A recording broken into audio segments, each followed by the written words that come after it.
Kumakain ba kayo nito? Indian delicacies.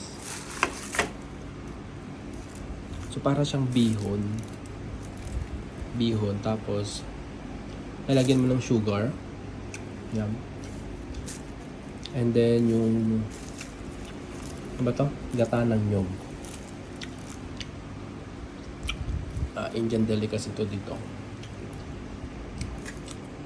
Try natin.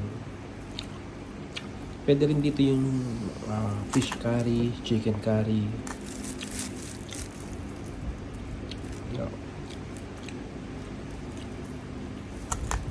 Try natin.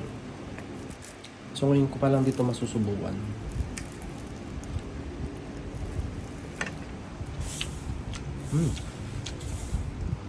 Sarap din.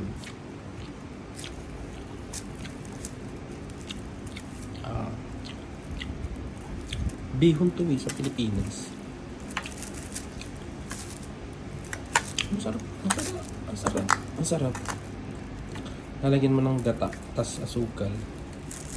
Gata ng nyug, tapos asukal. Yung, ano bang tawag dyan? Yung kinadkad.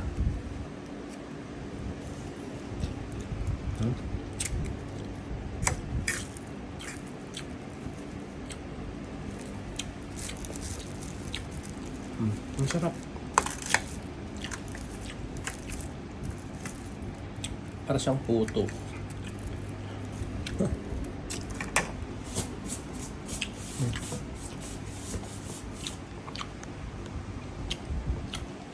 Brown sugar, tapos yung gata.